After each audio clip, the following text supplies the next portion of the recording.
우리가 이미 아는 것처럼 부흥은 기독교의 진리를 제대로 알 때, 그리고 현재 나의 상태와 우리의 상태가 그 진리에서 벗어나 있다는 것을 알 때 부흥의 필요성을 느끼며 부흥을 간구하게 됩니다. 즉, 우리의 본래의 생명을 잃어버린 죽음의 상태에 있다는 것을 알 때라는 것이죠. 이처럼 우리가 오늘날 처한 상황에 대해서 인식해야 되는데, 가장 큰 문제는 오늘날 교회가 가장 긴급하게 필요로 하는 것이 교회의 생명 자체임을 깨닫지 못한다는 데 있습니다. 사람들은 교회가 풀어야 될 문제를 예배 형식의 재편이나 주일학교 구조를 바꿔야 한다거나 좀 더 사회 친화적 모습으로 변모해야 한다 등등으로 말합니다. 그러나 우리가 처한 현실은 단지 교회가 어떤 조직이나 어떤 것을 조금 보완하는 것의 문제가 아닙니다. 현재 교회 상태는 이런저런 것을 보완한다고 해서 본래 교회가 가졌던 활기를 되찾을 수 있는 상태가 아니라는 것입니다. 오늘날 교회의 문제는 더 근본적인 것에 있습니다. 우리가 직면한 문제는 어떤 것을 보완하고 어떤 것을 수원하는 정도의 수준이 아니라 바로 생명의 문제라는 것입니다. 왜냐하면 오늘날 교회가 죽어있기 때문에 그렇습니다. 우리가 읽은 구절에서 죽은 나사로의 시신이 4일이나 지난 상황이 바로 현대교회의 상황임에도 사람들은 아직 자신들이 죽은지 나흘이나 되었다라는 상황을 깨닫지 못하고 있습니다.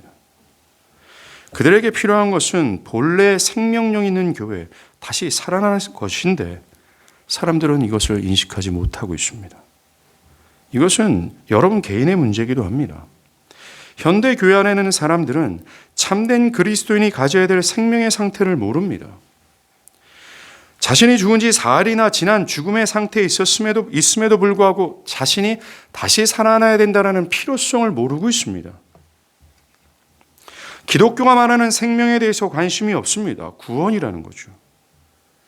그저 자신의 삶의 문제는 돈, 질병, 직장, 사업, 가장 나에게 정말 시급하고 긴급한 문제가 그런 것이라고 생각하면서 이 문제가 보완하면 된다라는 생각에 사로잡혀 있습니다. 이들이 죽은 지 나흘이나 지난 상태에 있음에도 불구하고 생명을 구하지 않는 이유는 진리의 문제에 있습니다. 즉, 사람들은 교회가 본래 가져야 될 생명력을 모르기 때문에 그렇습니다.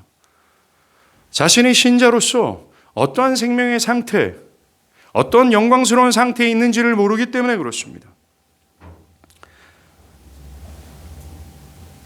사도 바울이 물의 위협, 불의 위협, 강도의 위협과 온몸이 부서지면서까지, 심지어 로마에서 목배임을 당하면서까지 하는 그가 가졌던 이 기쁨의 비밀을 전혀 모릅니다. 그때의 교회의 영광을 도저히 상상하지도 못하고 있습니다.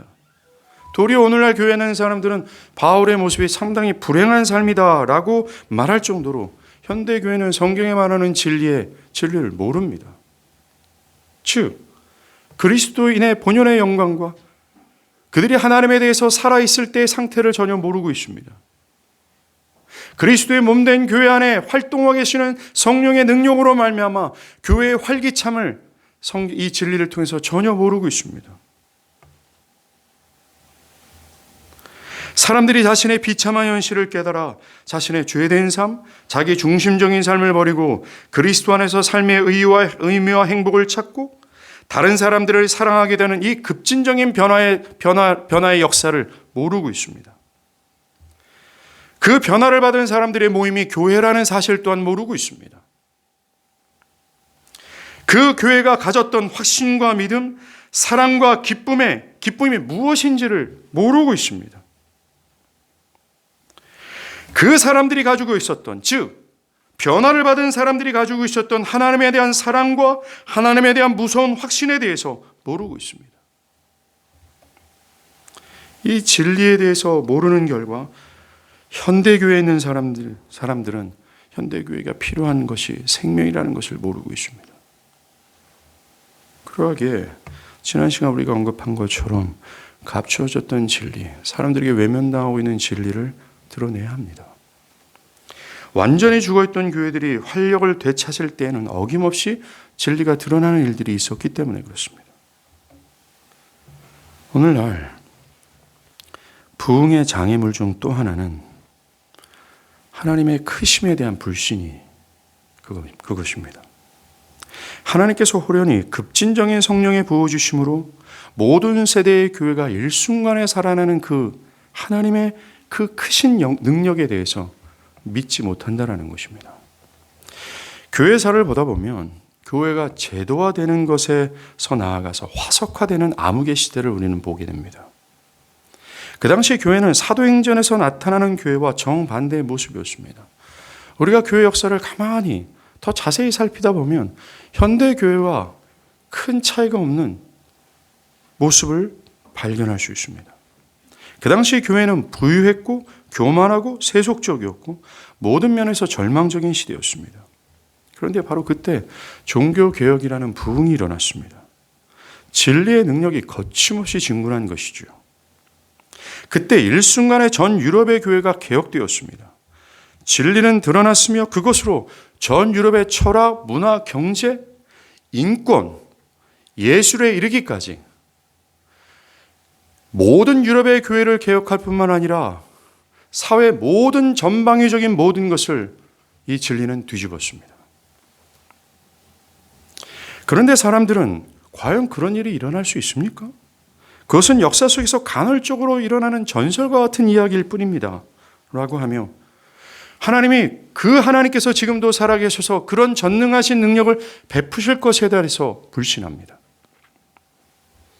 우리가 몇 주간 부흥에 대해서 숙고하면서 우리 안에 드러난 것 중에 하나가 이거 아닙니까? 우리가 하나님의 능력을 매우 제한했다라는 것. 하나님의 능력을 매우 제한적으로 여겼다는 사실입니다. 부흥의 역사를 들으면서 나 자신이 이 부흥에 대해서 몰랐을 뿐만 아니라 하나님께서 그렇게까지 하실 수 있는 분이라는 사실에 대해서 생각하지 않고 살았다는 것입니다. 하나님께서 하신다면 능치 못할 일이 없다라는 이 지식에 대해서 우리 자신이 진짜 믿지 않고 있었다라는 것. 그 하나님의 전능하신 능력에 대해서 기대하지 못하고 있었다라는 사실에 대해서 우리는 깨닫게 됐습니다. 이와 같은 불신이 부흥을 가로막는, 부흥을 기대조차 하지 않는 매우 큰 장애물이 됩니다. 조나단 에드워드가 부흥에 대해서 이렇게 기록했습니다. 하나님은 이런 시기에, 부흥이죠, 하나님의 사역은 엄청난 속도로 수행되었고 종종 갑작스러운 회심들이 나타났다. 그것은 바로 역사상 가장 기이한 방법으로 성령의 부어주심이 강력하게 임했던 사도시대와 같은 것이었다.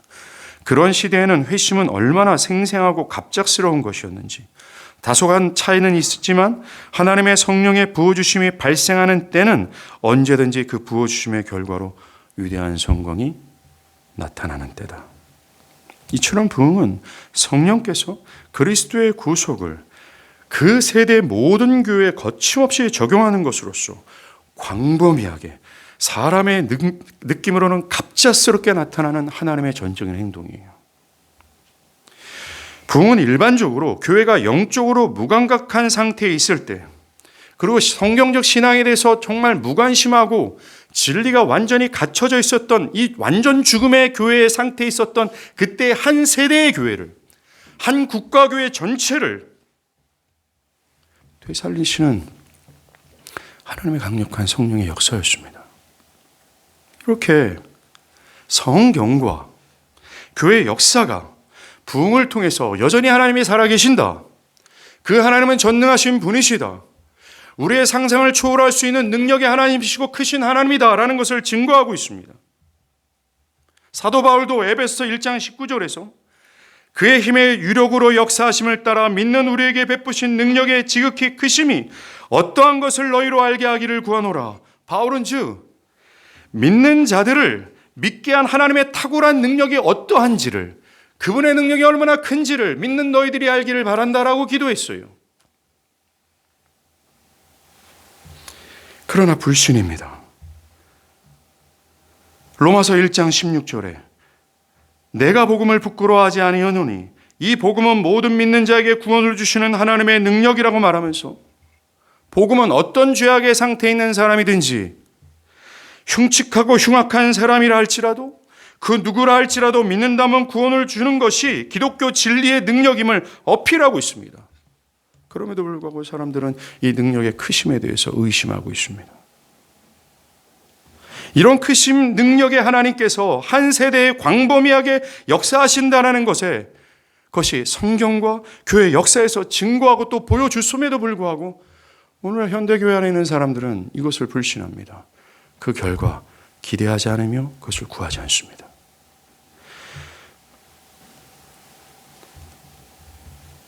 아마도 이런 불신은 확신하건대 자신의 경험적 은혜가 없기 때문일 것이 분명합니다. 한 영혼이 하나님의 사람으로 급진적으로 변화되는 것에 대해서조차도 믿지 못하는 상황에서 어떻게 광범위한 성령의 부어주심을 기대할 수 있겠습니까? 나 자신이 성령의 진리의 말씀을 통하여 성령께서 비춰주시는 구원을 받기에 절대적으로 불가능하고 무능력하며 온 우주에서 정말 버려지기에 가장 극악한 흉측하고 큰 죄인이라는 사실을 밝히 깨달아 하나님의 성령이 나를 살려 나의 중심과 성향과 모든 견해를 뒤집으시는 이 하나님의 능력의 탁월함을 경험해야 비로소 하나님의 능력의 크심을 깨닫지 않겠습니까? 나 자신이 경험적으로 이것을 깨닫지 못하는 이상 어떻게 하나님의 복음이 능력이다라고 말할 수 있으며 광범위하게 부어지는 그 하나님의 성령의 부어주심을 어찌 기대하고 확신할 수 있겠어요? 불가능합니다. 하나님과 이웃을 사랑하지 않는 사람이 일순간의 진리를 통해 하나님과 이웃을 사랑하게 되는 그런 역사조차도 믿지 못하는 형편에서 어떻게 온 세대를 살리는 하나님의 능력을 믿을 수가 있겠어요? 하나님의 위대하심을 믿지 못하는 이상 우리는 결코 부흥을 기대하거나 간구할 수 없습니다. 성경 전체가 계시하고 있는 하나님이 여전히 살아계시며 그는 능히 역사하신다라는 사실, 구약의 시대에서도 100년 전에 500년 전에 역사하신 그 능력의 하나님이 지금도 살아계셔서 그렇게 하실 수 있다라는 이 증언을 믿지 않으면 우리는 절대로 부흥을 바랄 수 없습니다. 이 불신이야말로 오늘날 부흥을 가로막는 매우 큰 장애물입니다. 오늘 본문에 죽은 나사로의 무덤을 큰 돌이 막고 있는 것과 같은 것이 바로 지금이라는 것이죠. 오늘 보면 17절이 현대의 교회의 모습을 그대로 증언합니다. 나사로가 무덤에 있은지 이미 나으리라. 우리가 이 본문을 요한복음 강의할 때 봤습니다. 더 한번 보시오. 죽은 지 4일이나 지난 나사로는 시신이 수위로 단단히 묶인 채 무덤에 누워 있습니다. 그리고 39절에 마다가 말하는 것처럼 죽은 지 4일이 지났기 때문에 시체에서 썩은 냄새가 진동하고 있습니다. 정말 어떤 반전을 기대할 수 없는 상황이죠. 모든 것이 끝났습니다. 그 당시 납비리드는 영혼이 죽은 사람의 시신 위에서 처음 3일 동안 왔다 갔다 하다가 이 시체가 본래의 모습을 잃어버릴 때, 즉 시체가 썩을 때 그 영혼이 떠나간다라고 얘기했습니다. 이 사흘 정도의 시점에서는 죽음이 되돌킬 수 없다라는 것으로 그들은 여겼습니다. 종교가 사회 전반을 지배하고 있었던 그때 종교적으로나 심리적으로나 나사로가 다시 살아날 것이라 그 누구도 기대하지 못하는 완전 절망과 끝의 시간이었다라는 거죠. 죽은 지 4일이나 된 나사로는요. 죽은 지 4일이나 죽은 이 나사로는 11장 3절에서 밝히는 것처럼 주께서 사랑하는 자입니다. 마치 교회와 같습니다. 죽은 나사로는 현대 교회라는 것이죠. 이미 영적인 심장의 박동은 멈추고 그 하나님을 생각할 때 박동하는 그 심장, 그 영광의 하나님, 온몸을 다해 사랑해도 충분할 만큼 가장 신뢰하고 선하신 하나님에 대한 이 열렬함, 이 심장 박동이 멈추고 흘러가야 될 동맥의 피는 멈춰버렸습니다. 근육은 힘을 잃었고 점점 썩어져 가고 있어요. 죽은 시신이 자신의 건강을 위해 스스로 무엇을 할 수 없는 것처럼 현대 교회도 스스로의 힘과 지혜로는 자신을 위해 무엇을 할 수 없는 형편이라는 겁니다. 진리를 통해 드러나는 성령의 나타나심과 능력, 그 능력으로 활기를 되찾는 생명의 역사가 보이지 않아요. 시신이 썩어 냄새가 나는 것처럼 본래 아름다운 교회의 영광을 잃어버렸습니다. 이 죽은 시신과 같은 현대교회에게 필요한 게 뭘까요? 외관상의 아름다움이나 어떤 것을 보완하거나 어떤 방법으로 이것을 아닙니다. 죽은지 나흘이나 지나 현대교회에게 필요한 것은 바로 살아나는 겁니다. 여러분에게도 마찬가지라는 겁니다. 이번 주일에 실패하면 내일도 시도해야 되는 것이 우리의 형편이라는 것입니다. 목사님, 나는 2년 동안 살아나기를 바랬습니다. 아니요, 그 마음에는 간절함이 없었습니다. 자신이 죽었다, 내가 이미 죽은 지 사흘이나 되는 이 나의 삶의 진정한 처지를 못 봤어요. 여러분들은 한 번도 살아나기를 갈망해 본 적이 없습니다.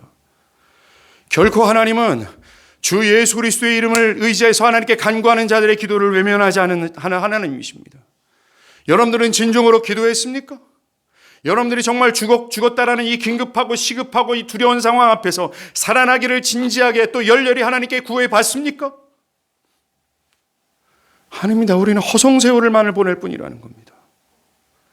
오늘날 현대교회가 이러한 것처럼 오늘날 나 개인도 이렇다라는 거예요.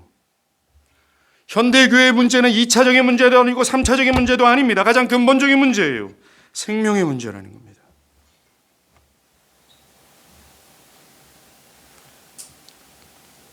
왜 우리는 나를 살릴 수 있는 하나님의 말씀을 듣는 이 시간에도 불구하고 왜 정신이 흐리멍텅한 채 멍한 채 자신의 살아나야 될 처지에 있음에도 불구하고 살아나기를 갈망하지 않습니까? 이것이 현대교회의 문제입니다. 그것은 하나님께서 살리실 것이라는 확신이 없기 때문에 그래요. 불신입니다.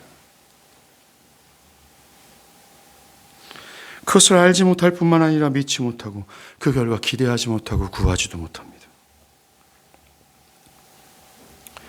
오늘 본문에 나오는 마르다와 마리아가 있잖아요. 이들이 불신에 찬 현대 교회를 그대로 대변해 줍니다. 부활이시고 생명이신 예수가 이 마을에 왔어요. 마르다는 베다니에 주님이 오셨다라는 이야기를 듣고 달려가 맞이합니다. 그러면서 주님께 이렇게 얘기합니다. 21절 22절에 주께서 여기 계셨더라면 내 오라버니가 죽지 아니하였겠나이다. 그러나 나는 이제라도 주께서 무엇이든지 하나님께 구하는 것을 하나님이 주실 줄 믿습니다. 어떤 사람들은 이 마리아의 고백이 굉장히 그의 깊은 믿음을 드러낸 것이다 라고 해석합니다. 즉 그녀는 예수께서 자신의 오라버니를 죽은 자 가운데서 다시 살려주시라고 아버지께 구하면 예수가 살리실 거라고 믿었다라는 것이죠. 그런데 본문을 쭉 읽다 보면 이 해석은 완전히 틀린 겁니다. 39절에 예수께서 나사로의 무덤을 열라, 돌을 옮겨라 라고 하자 그녀가 뭐라고 얘기합니까? 주님 그러지 마세요. 죽은 지 4일이나 지났기 때문에 썩은 냄새가 진동합니다. 맞습니다. 그녀에게는 그런 믿음이 없었습니다. 22절, 23절에 마르다가 주님이 여기 계셨다라면 자신의 오라버니가 죽지 않았을 것입니다라고 확신할 뿐만 아니라 나사로와 사별한 이후에도 여전히 예수에 대한 믿음을 저버리지 않겠다라는 말이에요. 즉, 그는 일반적인 신앙인들이 갖고 있는 일반적인 신앙을 그냥 고백했을 뿐이라는 것입니다. 그녀는 예수께서 병든 오라버니를 고칠 능력은 있지만 죽은 오라버니는 살릴 능력이 없다라고 여겼다라는 거예요.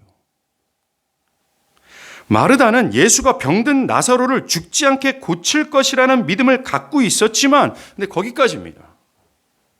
그녀는 더 이상을 기대하지 못했습니다.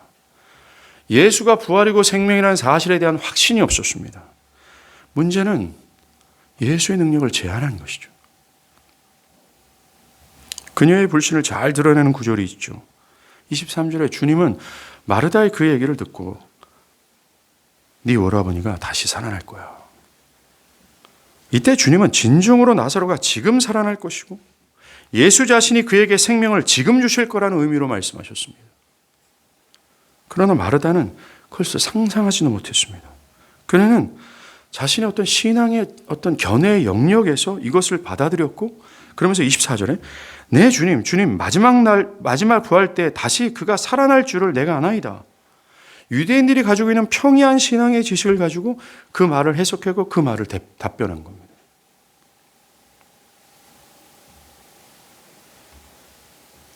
오늘날 저와 여러분, 현대교회 안에 있는 사람들의 문제가 바로 이겁니다. 주님이 지금 우리를 부흥케 할 거라는 믿음이 없습니다. 우리는 말씀을 듣는 바로 이 시간에 나는 죄를 깨달았습니다. 나는 변화가 필요합니다. 나는 이것을 깨달았습니다. 라고 말하지만 지금 나를 변화시킬 하나님의 손길을 믿지 않습니다. 부흥에 대해서 이야기를 듣지만 그 부흥은 내년이나 10년 후에 일어날 그 먼 이야기처럼 듣고 있습니다. 하나님께서 모든 조국교회를 다시 살리사 나 영혼을 비롯한 우리 교회뿐만 아니라 모든 세대의 청년들을 다시 살리사 라는 이야기를 들을 때 우리는 주님이 내일 살리시기를 바라고 있어요. 마르다는 주님의 능력이라면 죽은 지 4일이나 지났지만 그를 능히 다시 살아날 수 있다는 전제를 갖고 있지 않았습니다. 더욱이 예수가 그를 지금 부활케 할 거라고 말했지만 그것을 믿지 않았습니다.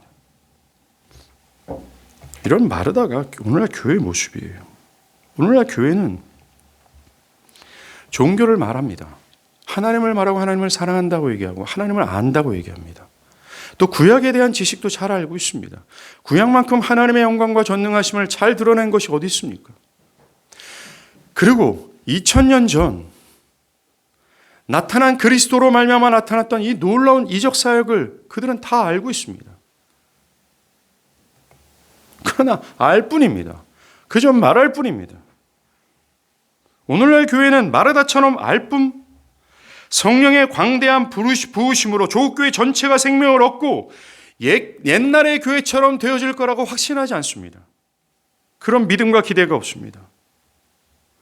성경이 계시하고 있는 전능하신 하나님을 그저 이성적으로 알 뿐, 그것을 전인격적으로 적용되지 않았다는 거예요. 불신입니다. 전능하신 하나님의 크신 능력이 교회 역사 가운데 증명했음에도 불구하고 마르다처럼 그 놀라운 일이고 하나님 역시 살아계시군요 라고 멈출 뿐이고 그것이 나의 현재에 일어날 것이라고 확신하지 못합니다. 불신이죠. 오늘날 교회는 목사님 어떻게 사람이 그렇게 변화될 수 있습니까? 옛날 교회 안에서 목사님 자꾸 말하는 그 옛날 교회 안에서 역사했던 것처럼 진리를 통해서 한 사람이 자신의 비참한 현실을 깨닫고 애통해하며 구원을 위해 돌이켜 그리스도를 강렬하게 호소하는 그 일들이 어떻게 현대 교회 안에 일어날 수 있습니까? 그가 그 모든 것을 배설물처럼 여기며 그리스도를 최상의 기쁨으로 즐거워하며 목숨마저 버리면서까지 그리스도를 따라가는 그 변화가, 그 개혁이, 그런 성령의 역사가 어떻게 일어날 수 있겠습니까? 그때는 그때고 지금은 지금 아닙니까? 성경과 교회 역사가 증거하고 있는 이 급진적인 성령의 역사를 부인하고 있습니다. 매우 회의적인 태도를 가지고 있죠. 예수를 핍박했던 사울이 바울처럼 되어지는 것에 대해서 믿지 않습니다. 선박 한 채를 가지고 있었던 베드로, 선박 한 채를 가지고 있다. 돈이 있었다는 거죠. 그 배와 그물을 한순간에 버리고 주님을 따랐던 이 베드로 같은 회심은 이제 기독교회 안에서 보이는 것은 불가능한 시절 아닙니까? 그저 사람들은 이미 나흘이나 지난 시신과 같은 불신자들이 그런 변화 없이 교회에 나와도 감사한 거, 교회만 나오면 그만 아닙니까? 라는 식으로 기독교를 이해하고 있습니다. 그 정도면 충분하지 않습니까? 라는 것입니다. 교회에 나오고 그것도 교회에 정기적으로 나오고 규칙적으로 진짜 헌상까지 하며 교회 사람들과 친분을 그 정도면 충분한 거 아닙니까? 그 정도면 그 정도면 살아있는 그리스도인이 아닙니까? 라고 여깁니다. 이렇게 여기는 다시 한번 이렇게 사람들이 생각하는 이유는 첫 번째 다시 말씀드리지만 진리의 문제입니다. 진리를 모르기 때문에 그렇습니다. 그리고 불신입니다. 이렇게 지금은 불가능합니다 라는 무의식 속에서도 이런 불신을 가지고 있다면 그러한 자가 어떻게 광대한 성령의 부어주심을 믿을 수가 있겠어요? 역사 속에 있었던 것 같은 동일한, 아니요, 저는 구합니다. 교회 역사 가운데 한 번도 일어나지 않았던 그거보다 더 크고 광범위하며 더 강하고 더 분명한 하나님의 역사가 사랑하는 조국교회 가운데 부어지기를, 더 어떤 역사 때보다 더 급진적인 하나님의 역사로 말미암아 변화되는 그 일들이 지금 일어나기를, 왜냐하면 저는 하나님을 확신하고 있기 때문에 그렇습니다.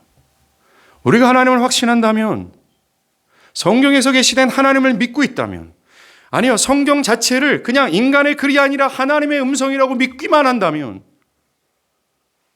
우리는 더한 것을 구할 수 있다는 것을 명심하십시오.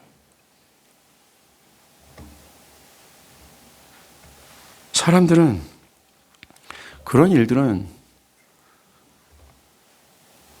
지금, 내일 일어날 거라고 생각하지 않습니다.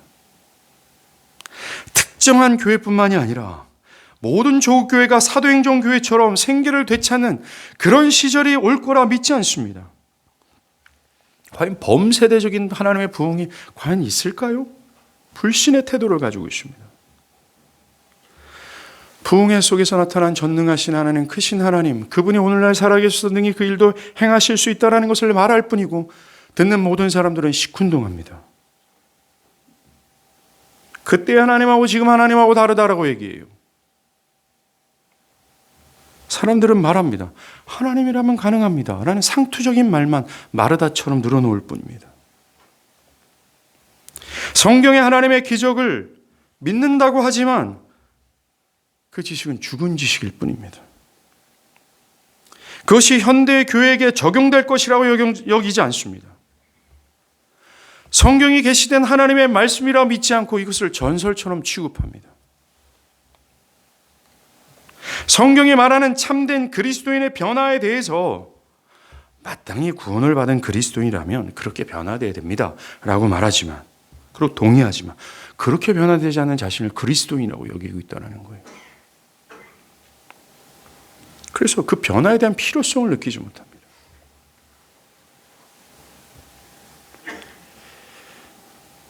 교회 안에 기독교 신앙을 그저 하나의 교훈, 하나의 가르침 정도로 여기는 사람들이 있습니다.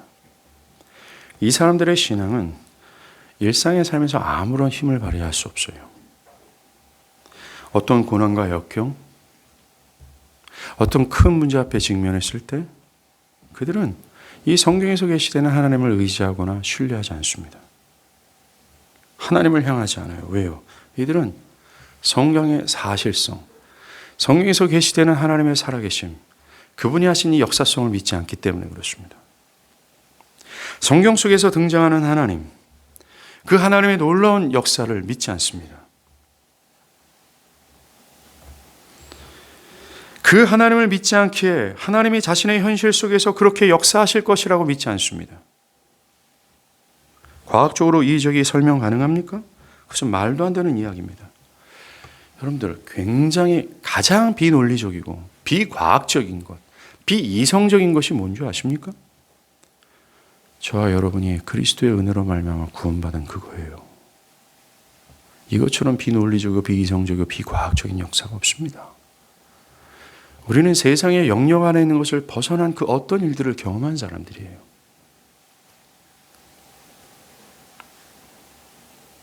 사람들은 그것은 말도 안 되는 이야기입니다.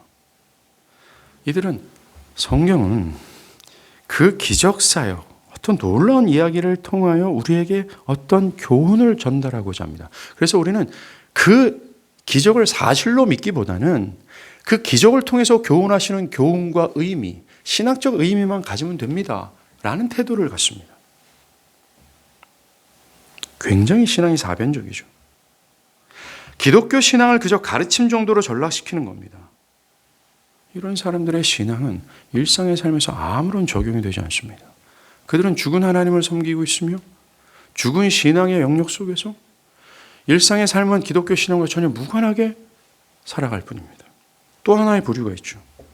이들은 역사적 사실을 믿는다고 하지만, 그리고 역사적 사실, 기적사역에만 집중하고 그 기적사역에 말하고자 하는 교훈과 의미를 계산하지 않는 사람들입니다.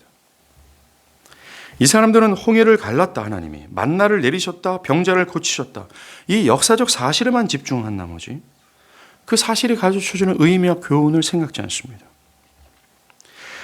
성경에서 그 많은 기적들을 하나님이 왜 베풀으셨는지, 그걸 통해서 우리에게 뭐라 말씀하셨는지를 생각지 않아요. 하나님이 왜 기적사역을 베푸셨어요? 왜 놀라운 이적을 행하셨습니까? 즉, 이 기적사역을 통해서 드러나는 하나님의 영광을 보고 맛보아 하나님을 최상의 기쁨으로 알아가도록 너희가 직면한 역경과 고통 앞에서도 그 영광의 하나님을 대안으로 삼아 하나님을 충분히 기뻐함으로 이 모든 고통과 역경을 이겨내라고 하시는 하나님의 뜻과 교훈이 있어요. 그런데 교회 안에 어떤 사람들은 이 기적사역에 드러나는 이 중요한 의미에 대해서 관심이 없고 오직 기적에만 관심이 있습니다. 그저 이들은 역사적 사실에만 집중한 채 그 똑같은 기적이 자신의 삶에 일어나기만을 바라고 있어요.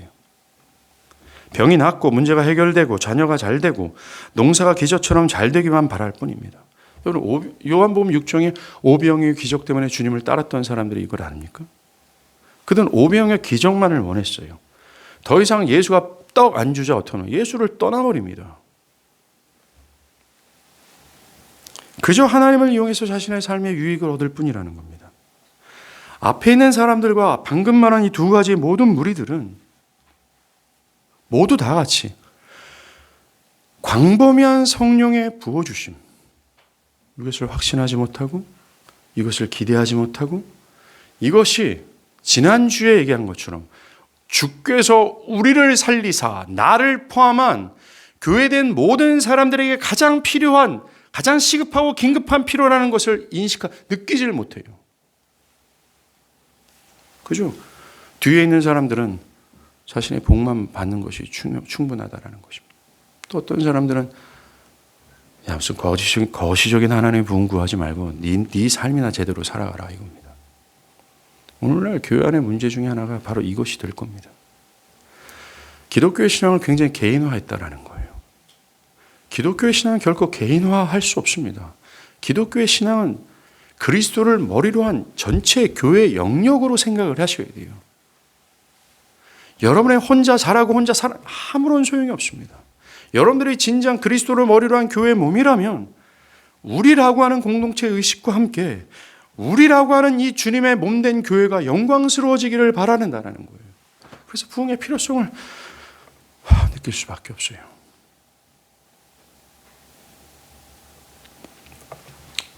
이런 불신의 원인은 지식을 가지고 있지만 이 지식이 그에게 적용되지 않는 것, 이게 문제입니다. 사람들이 진리를 듣고 그 진리가 자신의 심령 중심에 적용돼야 돼요. 그렇지 않으면 그리스도인이 아닙니다. 즉 진리는 사도 바울이 로마서 1장, 고린도전서 2장에서 말하는 것처럼 하나님의 능력이에요. 이 능력은 모든 사람을 변화시키기도 충분할 만큼의 하나님의 능력입니다. 전과 다르다라는 것이죠. 다른 견해와 다른 성질과 다른 본성을 갖게 합니다. 다른 삶의 선택과 다른 삶의 결정을 하게 한다는 것이죠. 왜 우리는 이 능력을 축소시킵니까? 왜 이 능력을 불신하면서 내가 그리스도인이라고 여깁니까? 사람들이 이 때문에 불신하는 이유는 그 진리가 그 전인격에 적용되지 않았기 때문에, 즉 그 진리의 능력이 전인격 가운데 발휘되지 않았기 때문이라는 것입니다. 자기 중심성에서 하나님 중심으로 되는 이 급진적인 변화를, 삶과 그 내면이 하나님의 중심을 차지하여 부흥의 역사에서 기필코 나타나는 뚜렷한 현상, 하나님과 이웃을 사랑하는 그 역사의 이 급진적인 변화를 맛보지 않는 이유, 이것을 믿지 않은 이유, 진리가 적용되지 않았어요. 만약 그렇지 않으면 그리스도인이라고 할 수 없음을 강력히 말씀드립니다. 왜냐하면 진리는 능력이기 때문에 그렇습니다. 가히 능력이에요. 그러하게 진리를 듣고 있는 것으로만 만족하고서 그것이 내 영혼 안에 발휘되는 것을 바라지 않는다면 되게 위험하죠. 성경을 그저 읽고 이해하는 데 도움을 주는 여러 책들을 읽을 수 있습니다. 그런데 거기까지입니다. 진리를 아는 것에 멈춰버리고 느낄 뿐입니다. 마르다처럼 피상적으로 알 뿐 그 진리를 경험적으로 확신을 못하는 거예요. 그 진리가 나에게 적용되는 것에 대한 바람과 그 역사를 구하지 않는 것입니다. 그 결과 진리가 일상으로 안 옮겨져요. 오늘날 이 불신하는 사람들의 특징은 이렇게 진리를 말할 때 이러한 질문을 합니다. 진리를 말하는 당신은 그것이 당신에게 적용됐습니까? 라는 질문이에요. 즉 그들은 믿지 않는다라는 겁니다. 우리가 진리가 능력임을 적용될 때, 즉 경험할 때 하나님의 크심, 그의 전능하심을 확신하게 돼요. 그 결과 능력은 지금도 동일하구나. 오늘날 교회 문제가 이겁니다. 사람들이 진리가 적용되지 않는 거죠. 그 결과가 불신입니다. 오늘 보면 36절에 유대인들도 똑같이 얘기해요. 36절. 그 중에 어떤 이는 말하되 맹인의 눈을 뜨게 한 이 사람이 그 사람은 죽지 않게 할 수 없었더냐. 이 사람들의 말의 전제도 마르다와 똑같아요. 예수는 맹인의 이 불치병을 고칠 수는 있지만 살릴 수는 없다라는 것입니다. 그들은 자신의 견해로 예수의 능력을 제한했어요. 하나님의 능력을, 하나님의 위대하심을 제한했습니다. 하나님은 이것을 할 수 있지만 저것은 불가능하다라는 태도입니다. 하나님은 이 사안에 대해서는 어느 정도까지는 하실 수 있지만 이 사안에 대해서까지는 하나님은 할 수 없다. 라는 태도입니다. 오늘날 현대 교회와 이 현대 교회를 다니고 있는 사람들의 모든 태도는 불신입니다. 38절에서 무덤이 구리라 돌로 막았거늘. 그럼 나사로의 무덤을 한번 생각해 보세요. 주께서 사랑하는 나사로가 죽음의 상태에서 무덤에 갇혀 있습니다. 그 무덤은 돌로 다 봉인되어 있어요. 저는 이 돌덩어리가 오늘날 교회 안에 있는 불신처럼 보입니다. 다시 한번 교회가 살아나기 위해서 살아나야 되지만 그 생명을 가로막고 있는 이 돌, 이것이 불신이라는 거죠. 이런 불신에 대한 예수 그리스도의 태도가 어떤지를 본문에서 자주 언급합니다. 첫 번째 33절. 예수께서 심령이 비통히 여기시고 불쌍히 여겼더라라는 이 표현은요. 불쌍히 여긴 것이 아니라 심령이 분노하시고 당혹스러워하셨다는 말씀이에요. 불신앙에 대한 어떤 분노입니다. 또 35절에서 나사로의 무덤 앞에서 눈물을 흘리셨다라고 한 거잖아요. 사람들은 예수님이 눈물을 흘리시니까 야, 그가 나사로를 진짜 사랑했나 봐 라고 해석했지만 그것은 단순히 동정이 아니라 불신앙의 죄를 향한 그리스도의 분노였어요. 주님은 불신앙에 대한 조용한 분노가 타오르고 있었습니다. 그리고 37절에서 또 비통히 여기셨다라는 표현을 통해서 그 분노가 극에 달했다라는 것을 우리에게 말해줍니다. 사랑하는 여러분, 하나님을 나의 생각으로 제한하고 하나님은 이렇게 여기서는 되지만 여기서는 안 될 거라는 이런 불신, 과거에는 되었지만 지금은 안 된다라는 불신, 성경에서 계시는 하나님의 능력을 제한하는 이 불신은 하나님의 진노를 자아낸다라는 것을 기억하십시오. 결코 옳은 태도가 아니라는 것입니다. 틀린 태도라는 것입니다.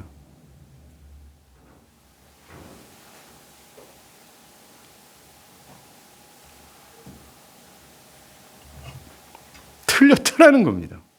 왜 틀렸는데 틀린 것을 인정하지 않습니까? 왜 자신이 불신의 상태였는데 굳이 그것을 외면하고 그것을 받아들이지 않으려고 합니까? 지금 베다니에 있는 특별히 나사로의 상황, 이 주변부 모두는 절망적인 상황입니다. 이와 같이 세상과 교회는 이런 상황에 있어요. 그때 주님은 말씀하십니다. 잘 들으십시오. 나는 부활이요 생명이다 라고 하십니다. 그리고 주님이 등장하십니다. 주님이 나는 부활이요 생명이다. 이것은 주님께서 4일이나 지난 상황과 같은 현재 교회의 상태를 그들의 지금의 상태와 상관없이 당신의 뜻을 이룰 수 있는 분이다. 나흘이나 지난 상황과 처지를 능히 뒤집을 수 있는 살아계신 하나님이다라는 선언이에요. 불신이 가득한 곳에서 그 누구도 기대하지 않았고 믿음이 없는 사방의 불신의 상태에 있을 때 부활이요 생명이신 주님이 나타나세요. 주님은 우리가 이미 아는 것처럼 요한복음 11장은 다 주님의 의도입니다. 주님의 계획이었어요. 주님이 감독이었고 연출 모든 것을 다 하셨습니다. 일부러 나사로가 죽기까지를 기다리실 정도였다라는 것입니다. 이렇게 의도된 하나님의 계획된 이 작품 안에 하나님께서 현대 교회를 향한 분명한 메시지가 있음을 좀 들으십시오. 죽은 나사로가 현대 교회인데 현대 교회에게 필요한 게 부활이요 생명이신 예수가 필요하다는 것을 말씀해 주고 있어요. 여러분들 각 개인도 마찬가지라는 겁니다. 그는 능치 못할 일이 없는 하나님이라는 사실을 말해주면서 나에게 필요한 게 그 예수구나라는 것을 깨닫도록 우리에게 말하고 있는 거예요. 이것을 좀 알아듣길 바랍니다. 여러분들의 의지와 힘으로는 못해요. 왜? 여러분들은 무덤 위에서 죽어있는 시신이기 때문에 그렇습니다. 현대교회는 여러분들의 지혜의 방법으로 안 돼요. 여러분의 부모도 동생도 자녀들도 여러분들이 기도한 그 누구도 안 돼요. 여러분들은 무덤 안에 누워있는 죽은 시신이기 때문에 그래요. 여러분들에게 할 수 있는 유일한 분은 난 부활이야 생명이야 라는 예수뿐이에요.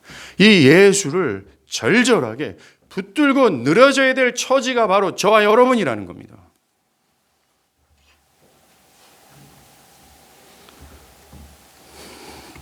부활이요 생명 되신 주님이 등장하시고 불신의 상징처럼 보이는 돌을 옮기라 명령합니다. 그리고 주님은 나사로야 나와라 라고 하십니다. 여러분들, 죽은 시신을 향해 나와라. 그 누가 이렇게 명령할 수 있겠습니까? 그 어떤 존재가 죽은 시신에 4일이나 죽은 시신을 향해서 야 이놈아 나와라 라고 말할 수 있겠습니까? 이것은 천지를 창조하시고 생명의 근원이시고 생명을 주관하시는 하나님 외에는 할 수 없는 말이에요. 주님이 나사로야 나와라 라고 하자 꽁꽁 수위로 묶인 채 나사로가 등장합니다. 어떻게 등장했는지 기적을 더하신 거죠. 그리고 주님은 야 수위를 풀어서 나사로를 다니게 해라 라고 하자 그는 살아났습니다. 부흥이죠. 이게 부흥입니다. 부흥은 비관적이고 불가능하며 그 누구도 살아날 것이다라는 기대가 없는 완전 불신의 상태에 있지 않았습니까? 지금 이 본문 속에 있는 베단이라는 동네가. 이 교회에서 그 누구도 예수 그리스도의 능력에 대해서 믿는 사람이 하나도 없었습니다. 근데 주님 스스로는 이 불신의 벽을 넘으셨어요. 그리고 하나님 스스로가 전적의 행동하심으로 나사로가 살아났습니다. 이게 부흥이에요. 부흥은 불신을 뛰어넘는 하나님의 독자적인 행동입니다. 주님은 완전히 죽어서 소생에 불가능한 교회를 향해서 오늘날도 외칩니다. 그 죽음에서 나오라 라고요. 죽음에서 나오라 라고 말할 수 있는 생명과 부활이십니다. 이건 주님만 할 수 있는 능력입니다. 부흥은 이렇듯 주님께서 죽은 교회를 향한 외침이에요. 주님의 명령만이 교회를 일으킬 수 있습니다. 역사적으로 죽어있는 교회가 다시 살아날 수 있었던 것은 주님의 진리의 명령이 있었기 때문입니다. 그 모든 진리는 교회를 향해 나사로야 나와라 라는 주님의 말씀이었어요. 전적 타락 교리가 뭔지 아십니까? 전적 타락 교리는 나사로야 나오라는 하나님의 명령이에요. 거듭남과 회심의 교리 또한 죽은 자들을 향하여 그 죽음의 무덤에서 나오라 라는 명령입니다. 십자가의 교리와 칭의 교리와 교회 교리 등등 기독교의 중추적인 교리 모두는 죽은 교회와 나의 영혼을 향하여 나사로야 나와라 라는 하나님의 명령이에요. 그리스도의 명령을 통해 죽은 나사로가 벌떡 일어나 온 것처럼 현대 교회가 직면한 이 죽음에서 살아나올 수 있는 길은 이 중추적인 교리가 명령되어져야 돼요. 살아납니다. 살아납니다. 18세기 역사에도 똑같은 일이 벌어졌습니다. 18세기 그 당시 교회는, 아까는 16세기 교회는 18세기예요. 그 당시 교회는 지극히 비참한 상태에 있었습니다. 도덕은 땅에 떨어졌고 기독교는 완전히 끝난 것 같았습니다. 예배당은 텅텅 비었고 사람들은 교회를 조롱했고 이른바 합리주의 이신론자들은 기적적이고 초자연적인 하나님의 능력을 부인했습니다. 여러분, 우리가 이신론이 이단이라고 얘기하지만 우리는 이신론적 사상을 가지고 있어요. 즉 과거의 하나님과 지금의 하나님의 차이가 있고 과거의 하나님은 그런 능력을 베푸셨지만 그렇게는 지금은 그렇지 않다라는 것입니다.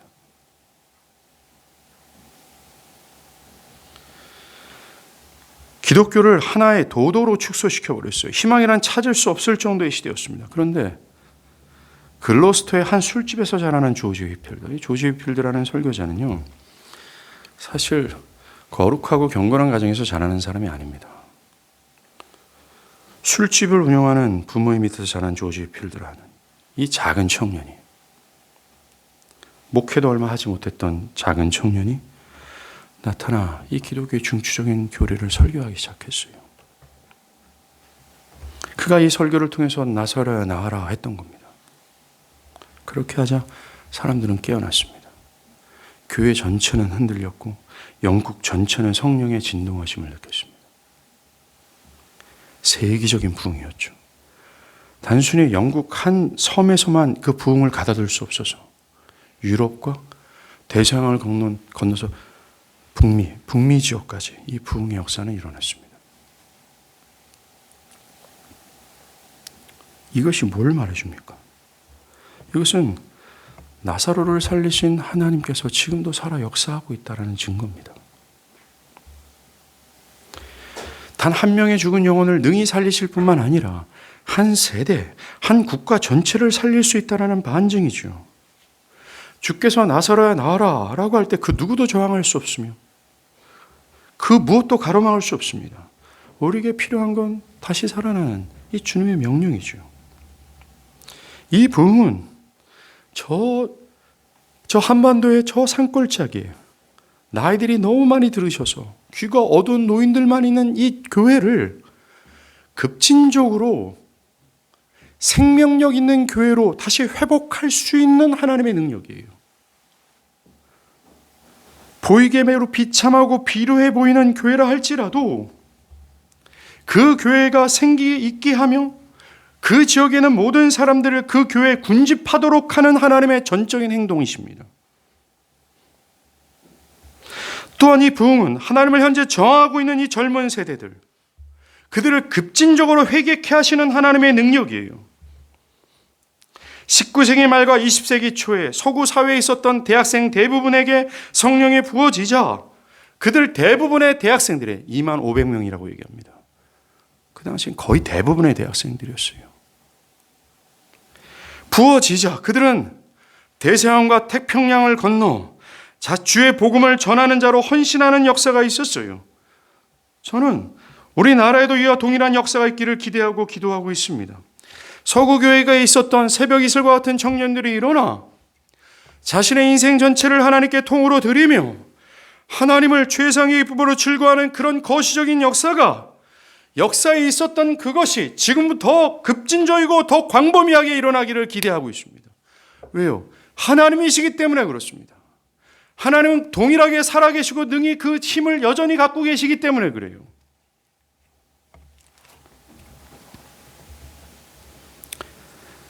우리는 죽은 나사로를 살리시기 전에 주님이 하신 일을 주위에서 볼 필요가 있습니다. 돌을 옮기는 거였습니다. 불신을 걷어내는 것이었습니다. 우리는 하나님에 대한 무서운 확신으로 되돌아가야 돼요. 우리는 하나님을 지금도 살아계신 분으로 확신해야 합니다. 살아있다라는 것은 그 어떤 역사를 행할 수 있다는 의미예요. 살아계신 하나님이 지금도 살아계셔서 광범위하고 강력한 성령의 부어주심으로 당신의 교회를 회복할 수 있는 분으로 확신해야 됩니다.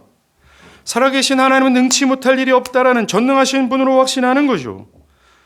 이 확신은 교회를 주께서 우리를 다시 살리십시오 라고 하는 간절한 기도를 일으키며 확신을 갖게 하며 기대를 하게 합니다. 우리가 부흥을 위해 기도하기 전에 우리는 조용히 물어야 합니다. 과연 나는 하나님을 확신하는가?